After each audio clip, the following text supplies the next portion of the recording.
첫째 날 우리는 예레미야의 일생과 직분을 통해서 그가 한평생 하나님과 백성 사이에 끼어있는 선지자로서 얼마나 많은 눈물을 흘려야 했던가 하는 것을 살펴보았습니다. 우리는 이 시대의 예레미야로 누구를 위하여 울고 있는지, 누구를 위하여 빌고 있는지 우리 자신을 살폈습니다. 둘째 날 우리는 예레미야 선지자의 선포와 메시지를 통해서 그가 했던 그 심판과 구원의 메시지가 결국 무엇을 만들어냈는지를 살펴보았습니다. 이스라엘은 불순종하고 끝까지 완악함으로 망했지만은 하나님은 그 역사를 계속해서 이어가서 결국은 그 속에서 하나님의 은혜와 사랑을 드러나게 하셨고 그리스도 안에서 영광과 선과 구원과 능력을 만들어내는 새 언약으로 그 역사를 바꾸셨습니다. 그러니 우리도 우리의 망함을 망함으로만 보지 말고 우리는 일을 망치지만은 하나님은 일을 행하시고 하나님은 일을 만드시고 하나님은 그 일을 성취하신다 하는 것을 믿고 부르짖으며 아파하며 우리에게 주신 현실을 살아내는 이 시대의 예레미야가 되어야 된다 그랬습니다. 오늘 우리는 마지막 셋째 날 예레미야의 시대와 우리 주님의 교회라는 제목으로 묵상해 보려고 합니다. 예레미야의 시대가 어떤 시대였는가 하는 것을 살펴보고 우리의 시대는 어떤 시대인가, 또 우리가 이 시대 가운데 어떻게 살아야 할 것인가 하는 것을 오늘 살펴보려고 합니다. 여러분, 예레미야의 시대가 어떤 시대였습니까? 한마디로 말하면 예레미야의 시대는 징계의 시대였습니다. 심판의 시대였습니다. 유다가 열방의 틈바구니 속에서 끼어 있었습니다.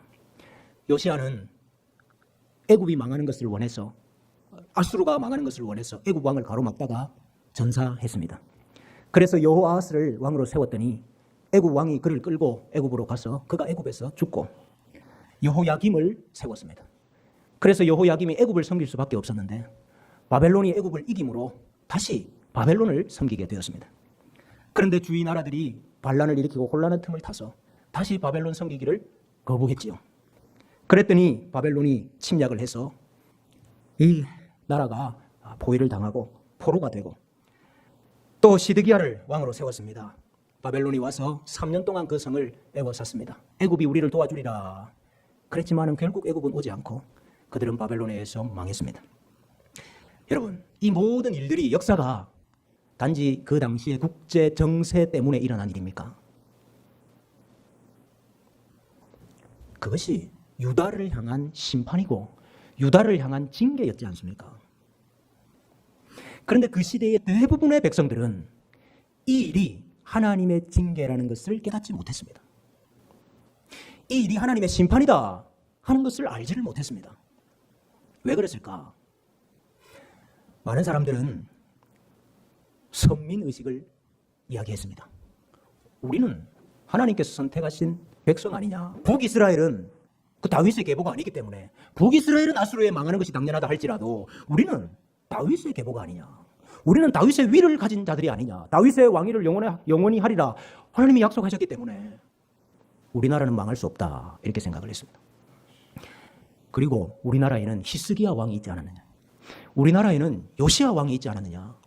히스기야와 요시야가 한 일이 무엇이냐. 율법책을 발견하고 율법책을 다시 읽게 했고 제사를 다시 회복했고 성전의 문을 열었고 절기를 지키지 않았느냐. 우리가 지금 이렇게 부흥운동을 하고 있는데 하나님께서 우리를 망하게 하실 리가 없다 이렇게 생각을 했습니다. 또 무엇보다도 성전이 우리 가운데 있지 않느냐 그렇게 말했습니다. 바벨론이 2번이나 침략을 했지만은 성전을 무너뜨리지 않았거든요. 봐라, 여전히 성전이 우리 가운데 있지 않느냐. 성전이 우리 가운데 있다는 말은 하나님이 우리와 함께 계신다는 뜻 아니냐. 임마누엘이 우리 가운데 있다는 뜻 아니냐. 그래서 우리는 망할 수가 없다 그렇게 생각을 했습니다. 그런데 여러분, 사실은 어땠습니까?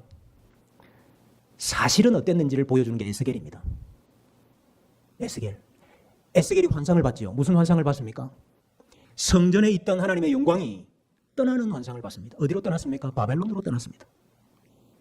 그러니까 성전은 아직 무너지지 않고 있지만 거기에 계셔야 되는 하나님은 이미 떠났다 이 말이에요. 하나님이 떠난 성전, 그 돌집이지요 그냥. 그래서 예레미야는 성전 앞에 서서 이렇게 이야기했습니다. 너희는 이 성전이 하나님의 성전이라 하나님의 성전이라 하나님의 성전이라 하는 거짓말을 믿지 말라. 그러나 백성들은 이러한 예언보다는 이 일은 절대로 하나님의 징계일 리가 없다. 이 일은 절대로 하나님의 심판일 리가 없다 라고 말하는 거짓 선지자들의 예언을 듣기를 더 좋아했습니다. 거짓 선지자들은 하나님이 우리를 구원하시리라. 그러므로 우리는 평안하다. 그렇게 외쳤습니다. 그러나 예레미야는 이것은 하나님의 심판이기 때문에, 징계이기 때문에 너희가 그것을 인정해야 된다라고 외쳤습니다. 여러분, 그 모든 일들이 하나님의 심판이라는 것을 인정하지 않으면 한번 생각해 보세요. 지금 유다에게 일어나는 그 모든 일들이 하나님의 심판이라고 인정하지 않으면 무슨 일을 할까요? 무슨 일을 할까요?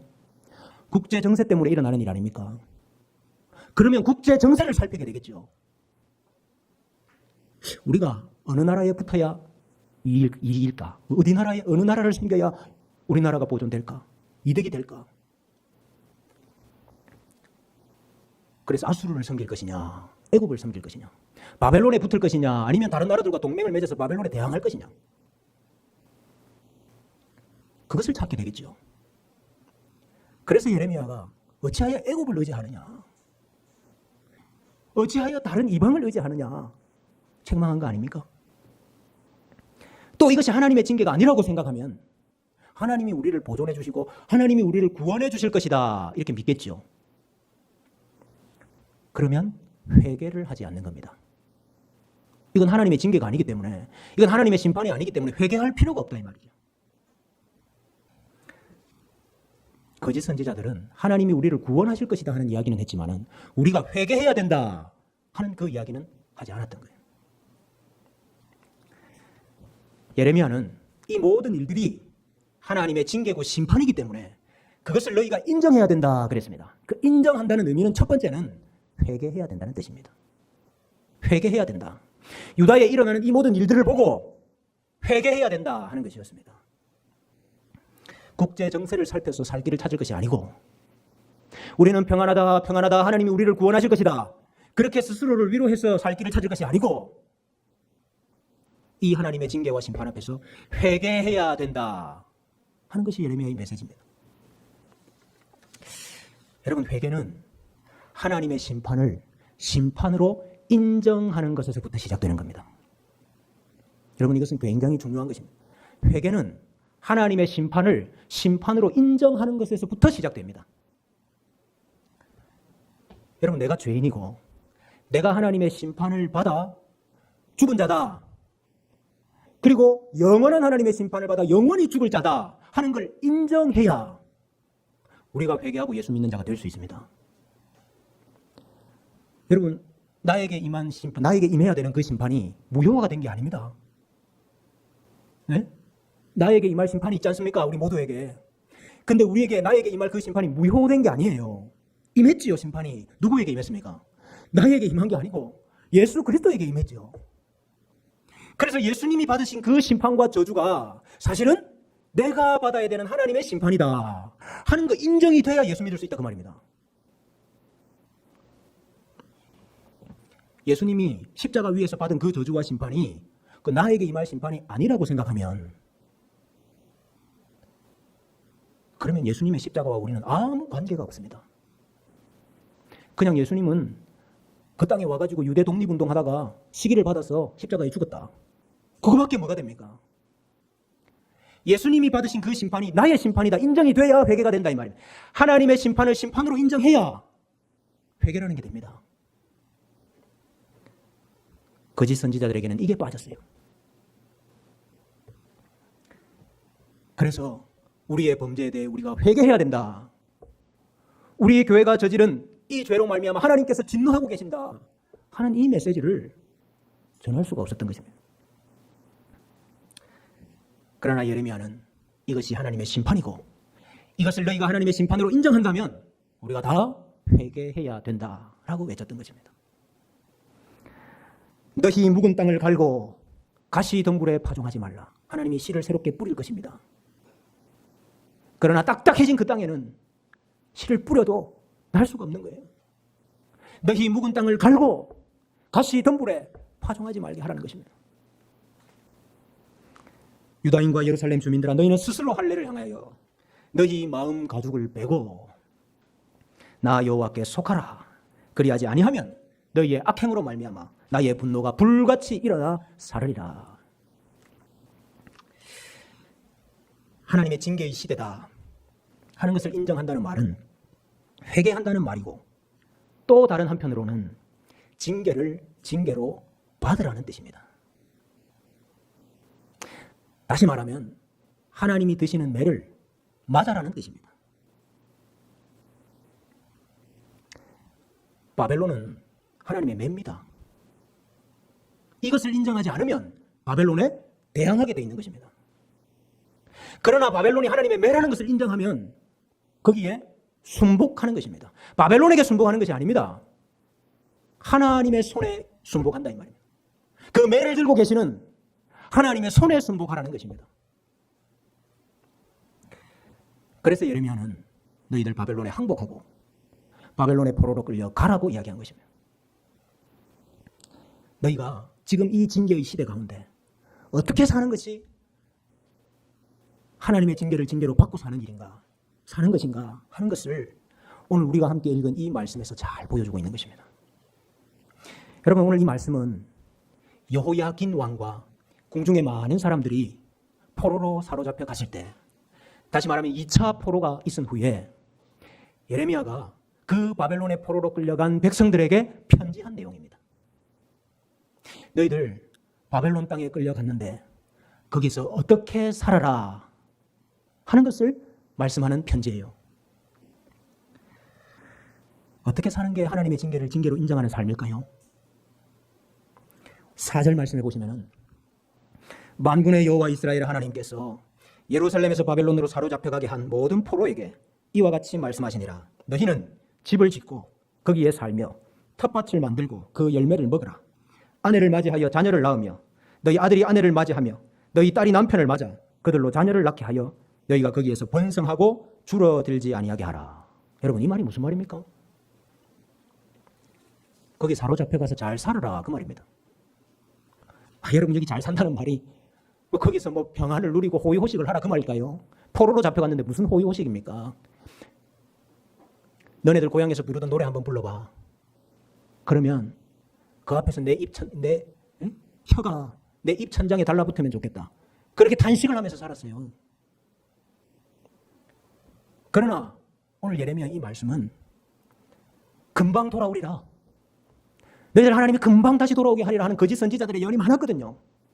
지금 거기 보시면 점장이와 꿈쟁이들이 꿈은 꾸면서 내가 하나님 말씀을 받았다 그러면서 너희들이 금방 정리될 테니까, 너 다시들 돌아가고 하나님 구원해 줄 테니까 돌아갈 준비를 해라. 그 헛된 말을 듣지 말고 너희는 하나님의 징계로 거기서 오래 살아야 되니까 거기서 잘 살아라 이 말입니다. 성전도 다 무너지고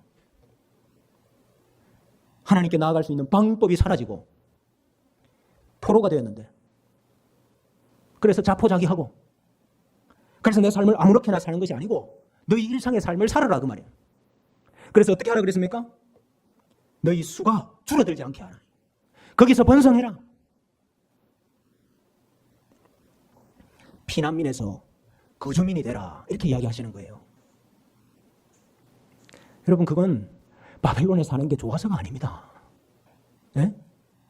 바벨론에서 사는 게 좋아서가 아니라고요. 그게 하나님의 징계이기 때문에 하나님의 징계를 징계로 받으라 그 말입니다. 바벨론 왕의 멍에를 매는 것이 그것이 하나님께서 매게 하신 일이기 때문에 거기에 순종한다는 뜻이에요. 그러면서 7절에 너희는 내가 사로잡혀 가게 한 그 성읍의 평안을 구하고 그를 위하여 여호와께 기도하라. 그 성읍이 평안함으로 너희도 평안할 것임이라. 여러분, 정말 이 말씀은 포로들이 받기 어려운 말씀입니다. 여러분, 저는 아마 상상하건대 포로들이 이 말씀을 받고 이거는 편지가 오다가 조작된 게 아닐까 이렇게 생각했을 거예요. 이거 오다가 관리에 의해서, 바벨론 관리에 의해서 이거 지금 편지가 조작된 거 아닌가 이렇게 생각했을 거예요. 예루살렘의 평안을 구해야지. 에? 예루살렘의 평안을 구해야지. 바벨론의 평안을 구하라니. 이게 무슨 말이냐? 여러분, 바벨론 왕이 착한 왕이라 그렇습니까? 네? 바벨론의 왕이, 바벨론 나라가 아주 정의가 잘 시행되고 그들이 사리사욕을 차리지 않고 백성을 위해서 통치를 잘하고 그런 나라기 때문에 그 나라를 위해서 기도하라 그럽니까? 예레미야는 바벨론이 하나님이 세우신 매라는 것을 인정하는 것입니다. 바벨론 왕을 누가 세웠습니까? 바벨론 왕을 누가 세웠습니까? 하나님이 세웠다는 걸 인정하는 거예요. 그 잔혹한 왕을. 자기 백성을 위해서 징계를 당하고 벌을 받고 망하는 것이 좋겠다고 판단하셨기 때문에 끌려가게 하신 거 아닙니까? 그래서 바벨론의 손에 넘기셨다고요. 하나님의 자기 백성을, 교회를 세상의 나라의 임금들과 위정자의 손 아래 넘기셨다고요. 그들이 교회를 보존하고 그들이 교회를 선대해야 교회가 보존될 거 아닙니까? 바벨론에서도 교회가 보존될 거 아닙니까? 교회의 평안을 위해서 바벨론의 평안을 구하라 이 말입니다. 바울도 그런 말씀하셨죠. 임금들과 높은 지위에 있는 사람들을 위하여 기도하라. 이는 우리가 모든 경건과 단정함으로 고요하고 평안한 생활을 하게 하려 함이라. 교회의 평안을 위해서, 교회의 유익과 교회의 보존을 위해서 세상 임금들을 위해서 기도하라 고 말하고 있습니다. 예레미야의 시대는 징계의 시대였고 심판의 시대였는데 그 하나님의 징계를 징계로 인정한다는 것은 첫째는 회개한다는 뜻이고 둘째는 그 징계를 인정하고 그 징계의 삶을 살아내라 하는 것입니다.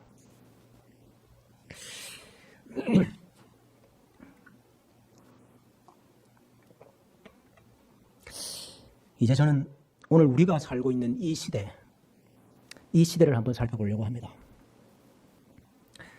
한국 교회에 부흥의 때가 있었죠. 십자가만 세우면 교회가 된다. 그런 때가 있었습니다.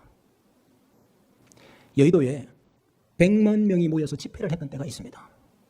100만 명이. 그래서 교회가 우리 전 국민의 4분의 1이 예수 믿는 사람이라고 그렇게 자랑했을 때가 있었습니다. 그러나 여러분, 우리가 다 공감하듯이 그러한 때가 지나간 것 같습니다. 지금 우리 시대의 최대의 화두는 단연코 전염병입니다. 이것이 어떤 이유에서, 어떤 원인에서 생겨나고 확산되었든지 간에 이것은 하나님의 간섭하심이고 이것은 하나님의 일하심입니다. 성경에서 전염병이 하나님의 간섭 없이 일어난 때는 한 번도 없습니다. 그래서 이것은 우리 시대를 향한 하나님의 징계일 수 있다고 제가 지난 주일날 말씀을 드렸습니다. 여러분, 그 결과 우리는 큰 위기를 만났습니다. 교회의 위기를 말하는 것입니다. 여러 가지 위기가 많지만은 이 위기의 본질을 저는 두 가지로 요약할 수 있다고 생각합니다. 첫째는 예배의 문제입니다. 예배의 위기입니다. 둘째는 교회와 국가 간의 관계의 문제입니다. 여러분, 이 문제로 인해서 우리가 심각한 혼란과 혼돈, 혼선을 겪고 있죠. 여러분, 이럴 때일수록 우리가 우리의 믿음과 신앙의 그 기본, 본질을 제대로 알아야 이러한 위기에 흔들리지 않고 우리의 신앙과 믿음을 이 가운데서도 굳건하게 지켜나갈 수가 있습니다. 그래서 제가 오늘 이 말씀을 꼭 드려야 되겠습니다. 예배에 문제가 생겼습니다. 예배가 무엇이고 예배를 어떻게 드려야 되는가? 공예배의 원리와 공예배의 방식에 관한 것이죠. 여러분, 전염병으로 인해서 우리 교회에 새로운 용어가 하나 생겼습니다.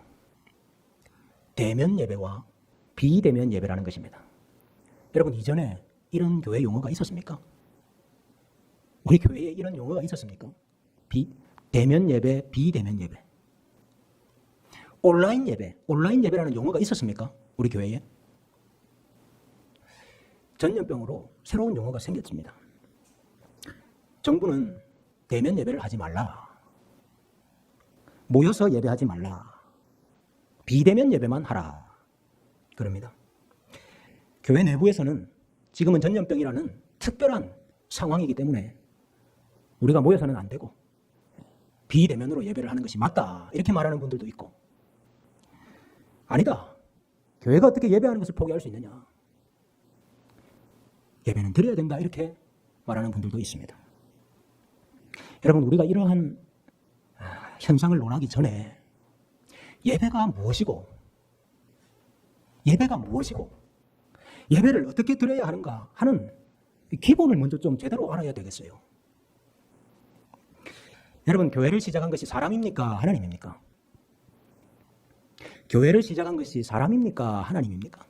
예수님이 내가 내 교회를 세우리라 이렇게 말씀하셨죠.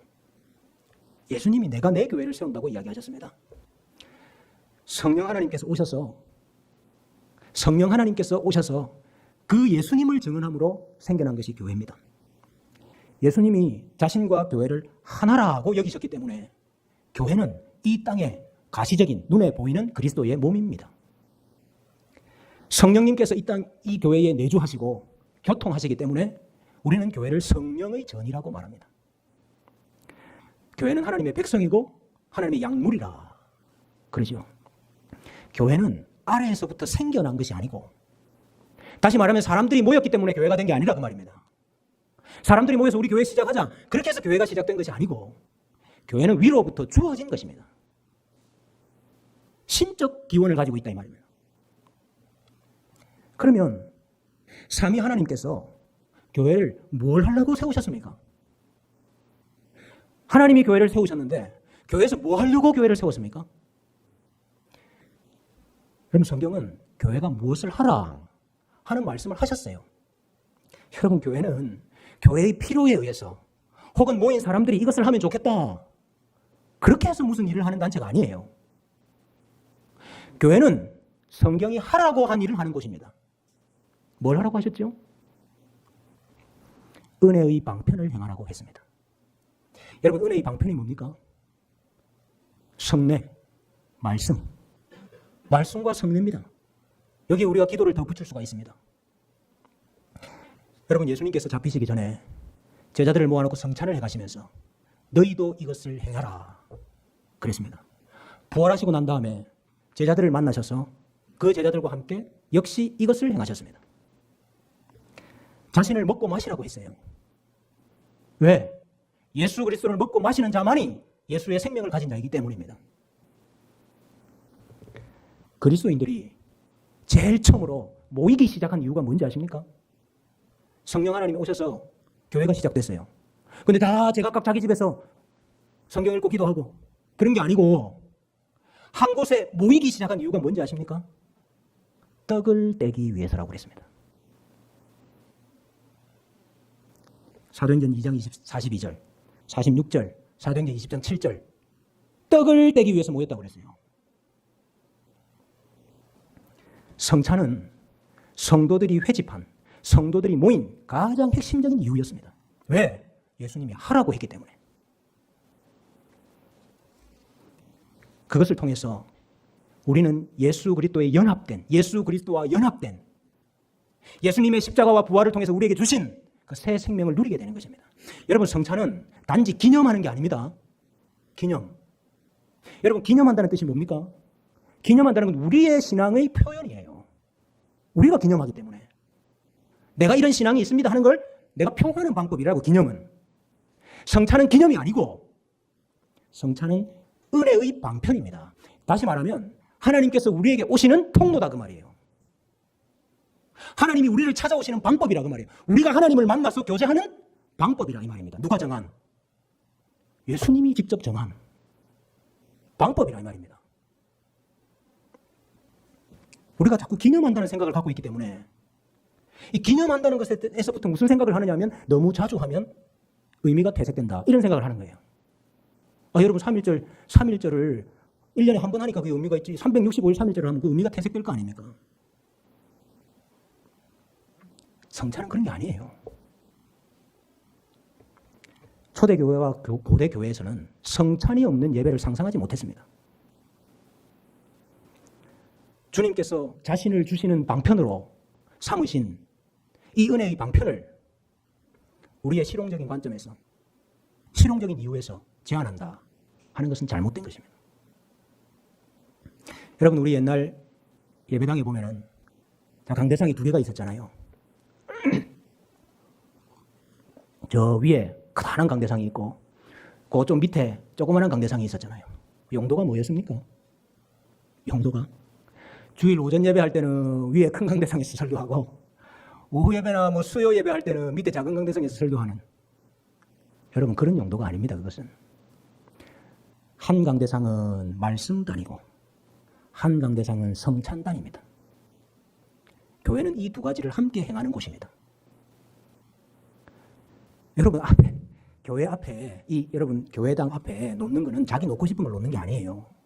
원리를 말하는 겁니다. 지금 하나님께서 이 교회에게 무엇을 주시려고 하는가 하는 걸 보여주는 게 교회의 정면입니다. 그래서 말씀단과 성찬단이 있는 거예요. 왜? 하나님이 너희에게 이걸 주시기 때문에. 그래서 우리는 개혁자들부터 시작해서 말씀을, 설교를 보이지 않는 말씀이라 그랬고 성찬을 보이는 말씀이라 그렇게 불러왔던 것입니다. 근데 여러분, 성찬은 우리가 그리스도의 몸에 참여하는 거잖아요. 근데 여러분, 그 그리스도의 몸이 어디입니까? 네? 이 땅에 가시적으로 우리가 눈에 볼 수 있도록 주신 그리스도의 몸이 어디입니까? 교회입니다. 교회. 그래서 여러분, 성찬은 홀로 할 수가 없는 겁니다.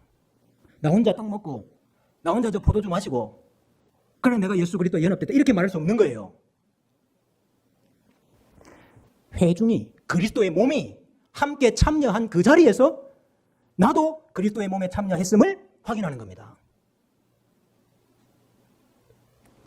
그래서 성찬은 모여서 하는 겁니다. 회중 가운데서 성찬이 가능해요. 사적인 성찬이라는 것은 불가능합니다. 그래서 고린도전서 11장에도 성찬을 이야기할 때 너희가 모일 때 모임을 얼마나 강조하는지 몰라요. 그 모여서 성찬을 하는데 우리가 다 함께 그리스도의 몸에 참여했다는 것, 이것을 우리가 확인하는데 근데 그 둘이 서로 싸우는 거예요.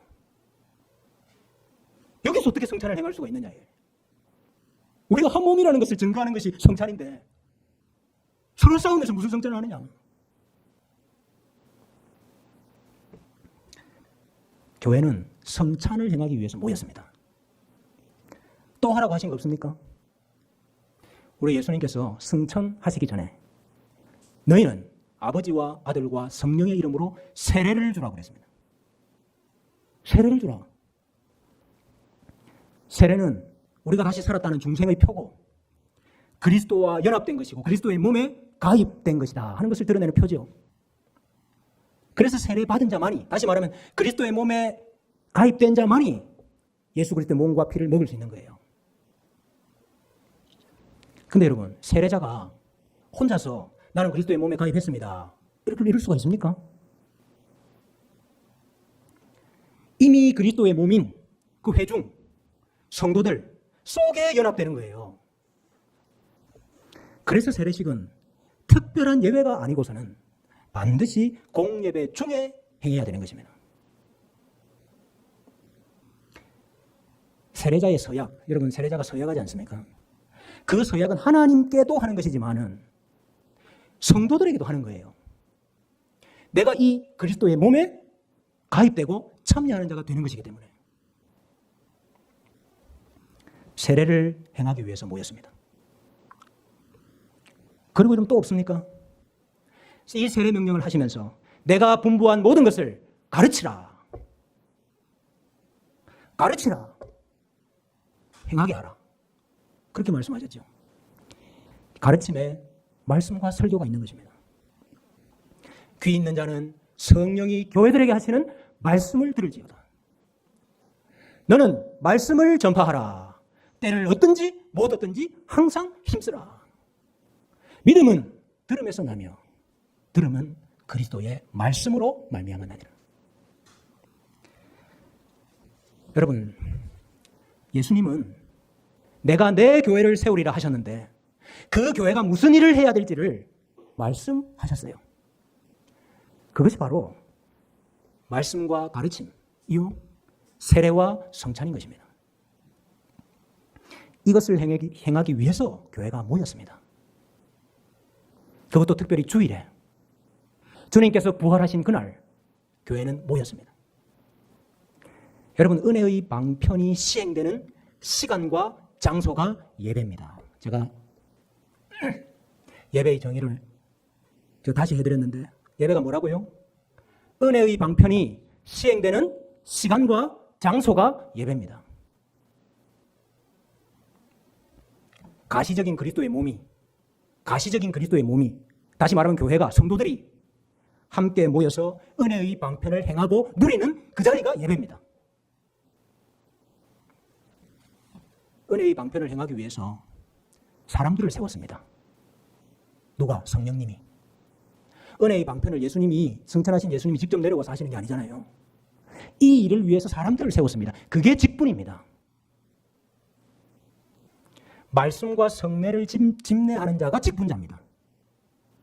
그래서 베드로전서 4장 11절에 두 가지 직분을 말하죠.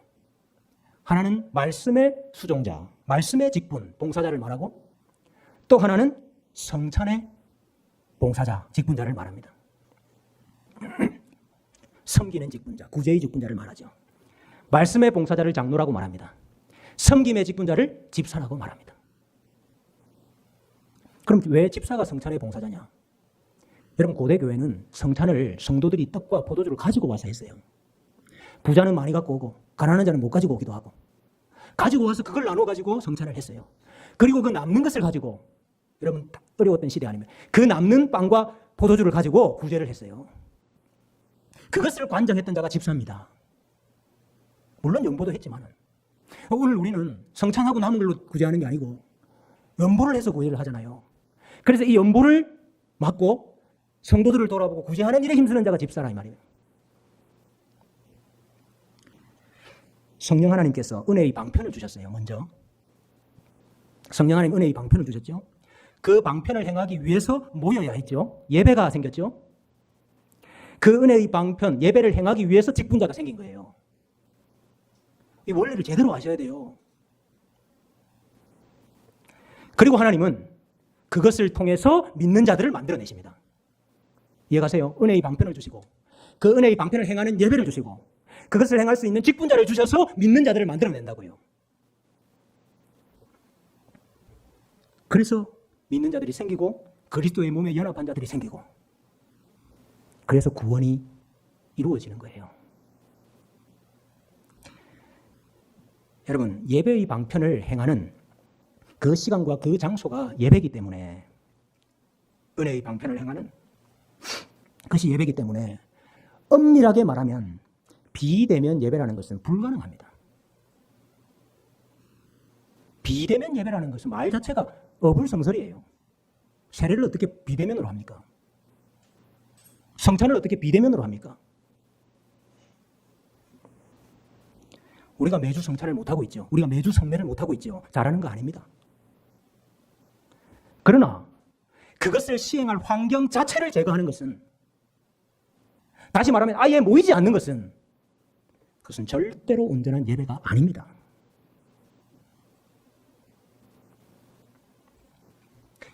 정한 시간과 정한 장소에 모여서 은혜의 방편을 행하는 것이 예배예요. 비대면, 온라인 예배는 매우 불완전한 예배입니다. 어떤 분은 예배라는 말 자체도 쓰기를 꺼려합니다. 비대면 경건회, 비대면 온라인 경건회, 정말 피치 못할 고육행이에요.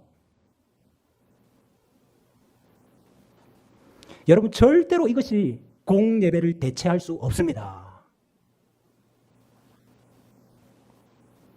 그런 점에서 우리는 예배의 위기를 맞았습니다. 왜 예배의 위기를 맞았어요? 우리가 그런 결핍을, 우리가 이런 위기를 위기인 줄 알고 애통해야 되죠. 여러분, 예배의 시간성과 예배의 장소성이 중요합니다. 왜냐하면 그것이 예배의 공동체성을 드러내는 것이기 때문이에요. 요즘은 공공연하게 이 예배의 장소성을 부정하거나 예배의 장소성이 별로 중요하지 않다, 이렇게 말을 해요. 다시 말하면, 아이고 뭐 모이는 게 뭐가 중요하냐, 내가 어디 있든지 간에 내가 있는 그 자리에서 예배를 하는 것이지. 맞죠? 내가 있는 그 자리에서도 예배를 해죠. 근데 그거는 개인 경건이지 공예배가 될 수가 없어요.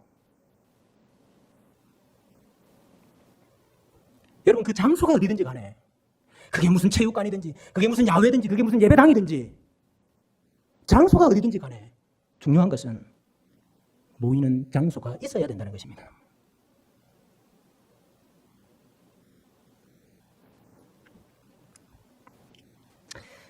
우리는 지금 모일 장소가 없습니다.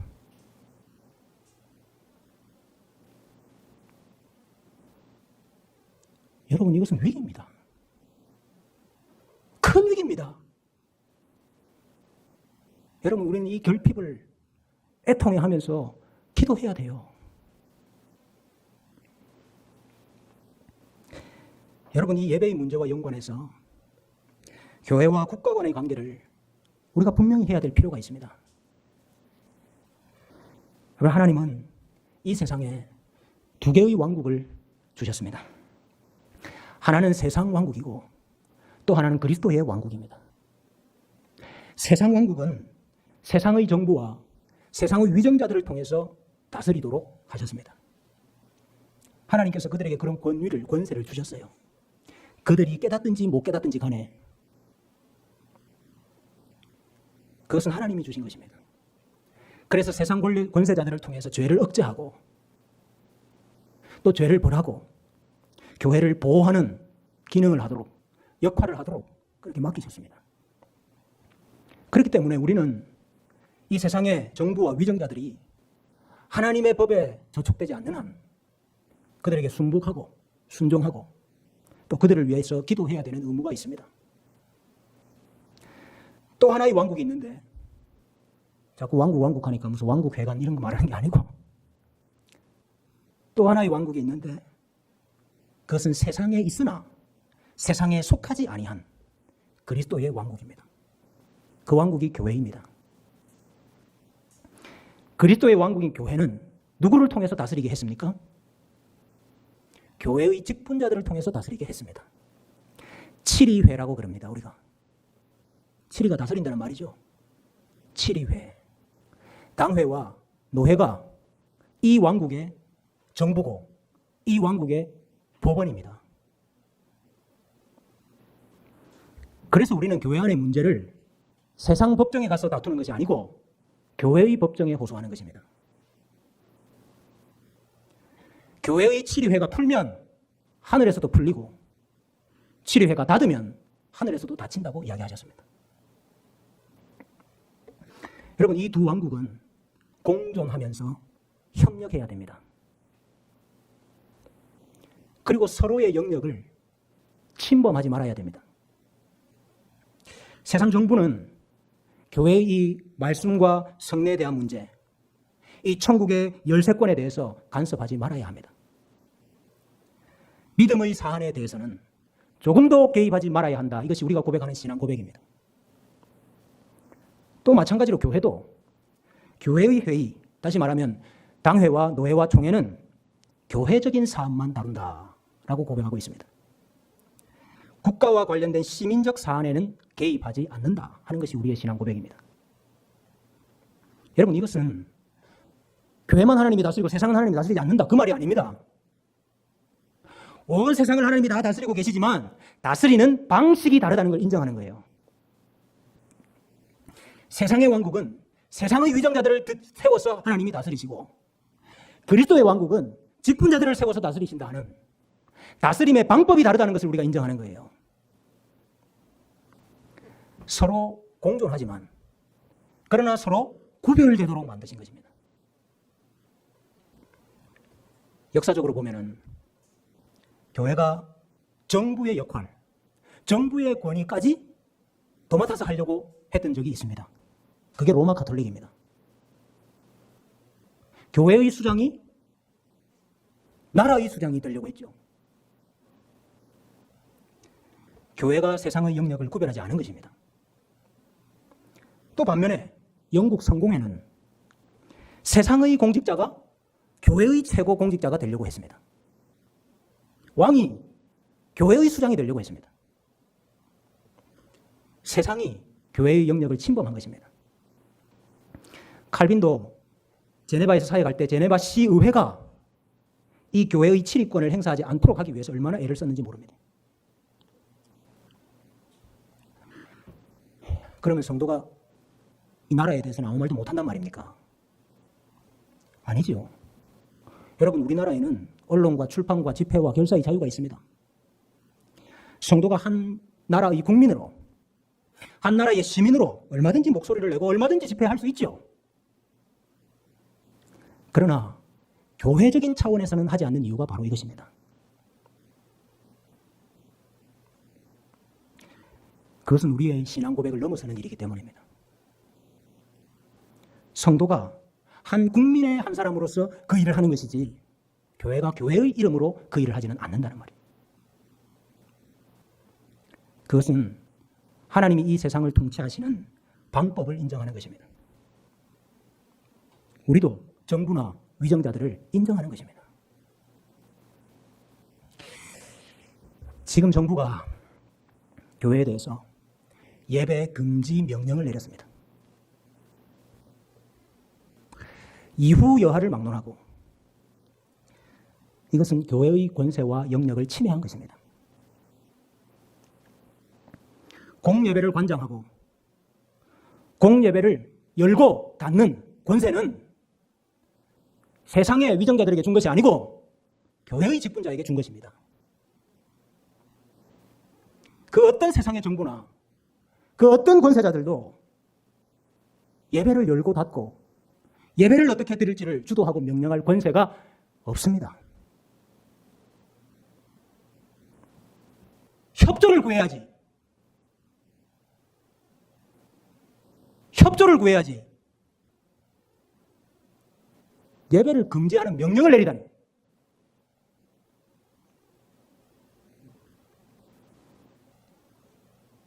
협조를 구하면 교회가 협조를 해야죠. 공존해야 되는데. 그러나 지금처럼 예배 금지 명령을 내릴 수는 없다고 말입니다.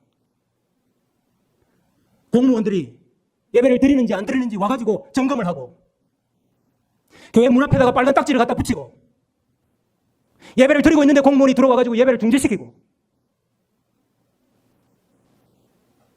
이런 일은 할 권세가 없다 이 말입니다. 정부의 공직자들, 지방자치단체장들, 하나님이 주신 권위를 넘어선 월권적인 일들을 행하고 있습니다. 언론과 또 그 언론을 동조하는 많은 시민들이 교회를 싸잡아서 비난하고 손가락질하고 있습니다.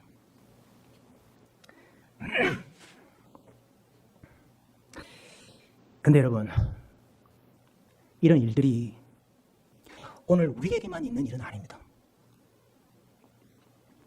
역사적으로 계속해서 있었던 일입니다. 세상 정부나 권세자들이 교회의 권세와 교회의 영역을 침해하는 일들은 부지기수로 많았습니다. 그들이 그리스도와 그리스도의 복음에 대해서 적대적이기 때문입니다.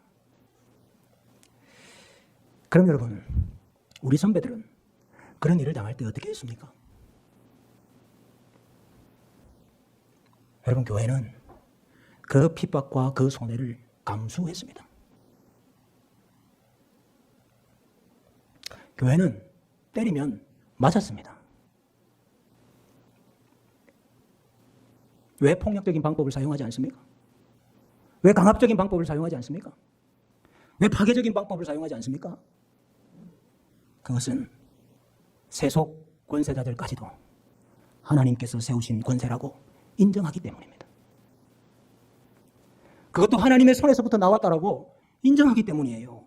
바벨론의 압제를 당해야 된다면 압제를 당했습니다. 그러나 여러분, 오히려 하나님은 그 바벨론의 압제 속에서 교회가 다 망하게 하셨습니까? 네? 바벨론의 압제 속에서 교회가 다 망하게 했습니까? 그 속에서 참 교회를 연단하셨어요. 그 속에서 참 교회를 연단하고 그 속에서 참 교회를 보존했다 그 말입니다.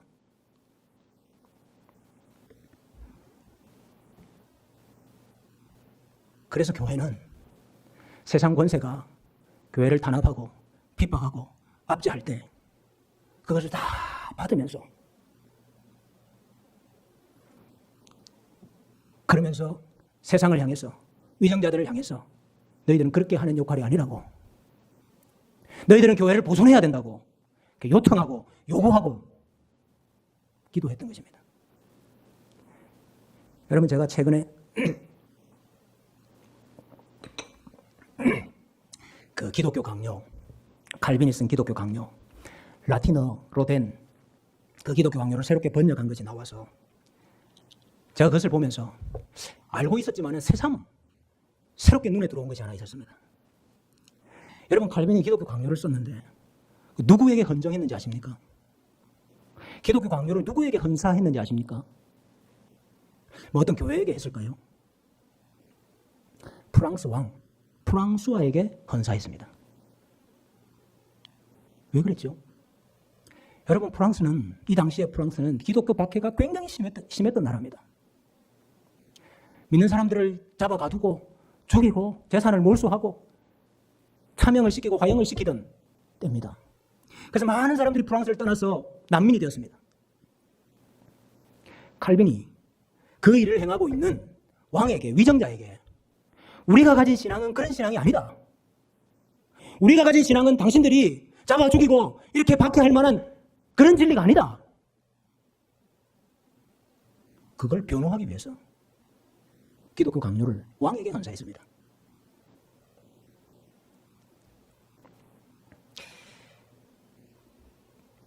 제가 어떻게 썼는지 좀 띄엄띄엄 나누어 가지고 간단하게 한번 읽어보겠습니다.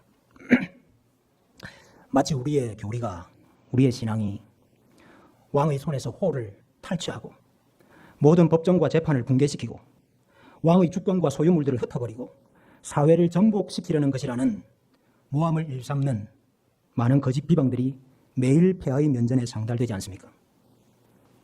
실로 저들이 수감, 추방, 재산 몰수, 소각 등의 형벌을 덜먹이면서 협박하고 육지에서건 바다에서건 두루 소멸시켜 버려야 한다고 외치는 그 교리의 요체를, 그 믿음의 본질을 제가 이 책에 다 포함시켰습니다. 이 교리에 대한 증오가 불일 듯 일어나고 있습니다. 모든 계층의 사람들이 일치해서 우리와 우리의 교리를 정죄하려고 음모를 꾸미고 있습니다.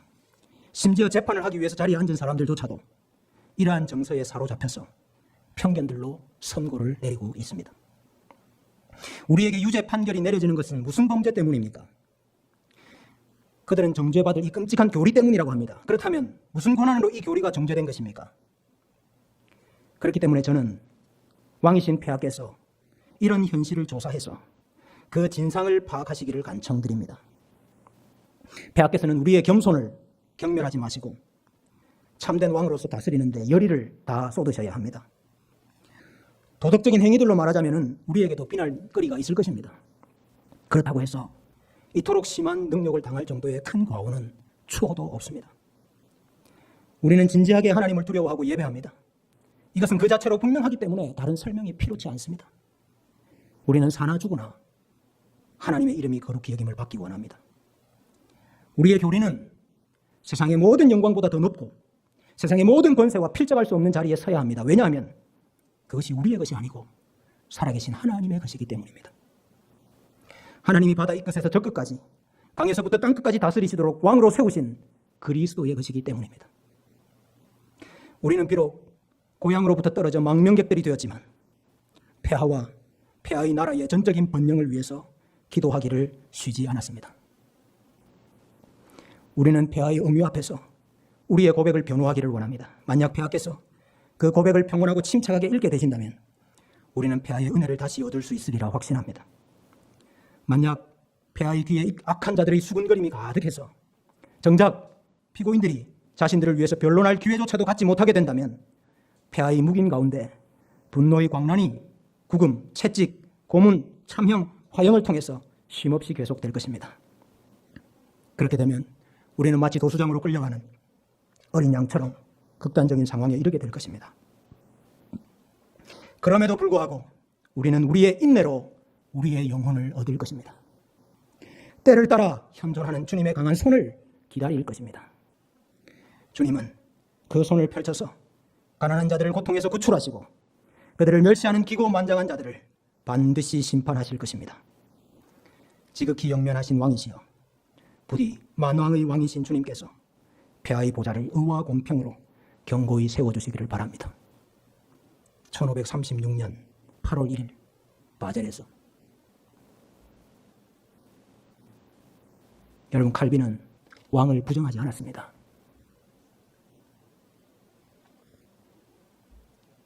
믿는 사람들을 잡아 죽이는 왕인데 그 왕을 인정했습니다. 예레미야가 바벨론을 부정하지 말고 그것이 하나님의 손에서 나온 일인 줄로 알고 그것을 인정하라고 했듯이 칼빈도 왕과 위정자들을 인정했습니다. 그래서 수감당하고 추방당하고 재산을 몰수당하고 채찍을 맞고 고문을 당하고 머리가 잘려지고 불에 타서 죽는 그 핍박들을 다 받으면서도 왕이여, 우리의 진리는 그런 것이 아닙니다. 왕은 하나님이 주신 의와 공평으로 왕의 보좌를 세우십시오. 그렇게 요청하고 청원하고 요구했던 거예요.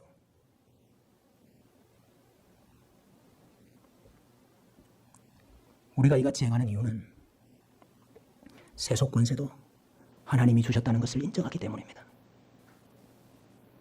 그 권세를 통해서 교회를 압제하고 박해하고 핍박하는 일들이 예로부터 지금까지도 계속되고 있다는 것을 알기 때문입니다. 교회는 그 압제를 받으면서도 인내로서 우리의 영혼을 얻을 것이라는 것을 알기 때문입니다. 우리가 평안한 가운데 우리의 믿음과 신앙을 지킬 수 있도록 우리가 위정자들과 이 세상의 정부를 위해서 기도해야 된다는 것을 알기 때문입니다.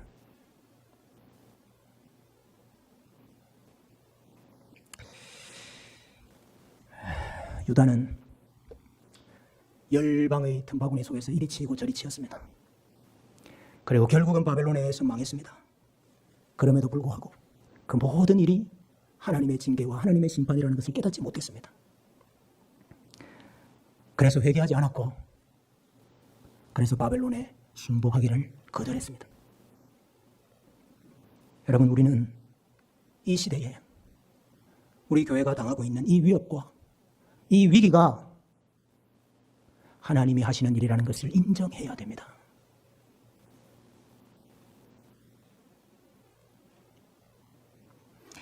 인정한다면 회개해야 됩니다.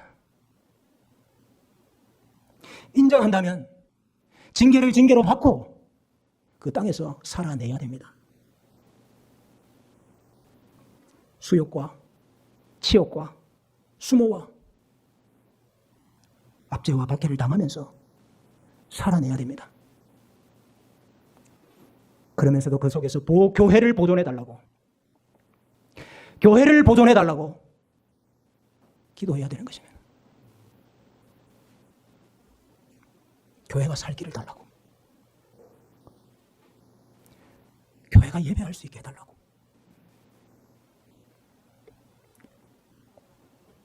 저는 최근에 지하교회와 관련된 책들을 읽기 시작했습니다. 지하교회와 관련된 책들을 읽기 시작했어요. 저는 정말로 그렇게 되지 않기를 바라지만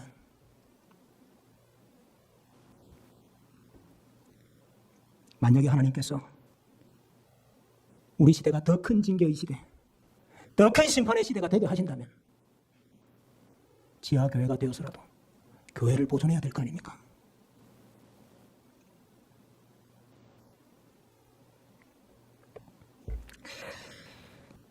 저는 오늘 마지막으로 바벨론 치하에서 모욕과 수욕과 온갖 박해를 당하면서 사는 이 백성들에게 주신 약속의 말씀을 여러분들과 나누고 싶습니다. 그것이 우리가 읽은 예레미야 29장 10절 이하의 말씀입니다.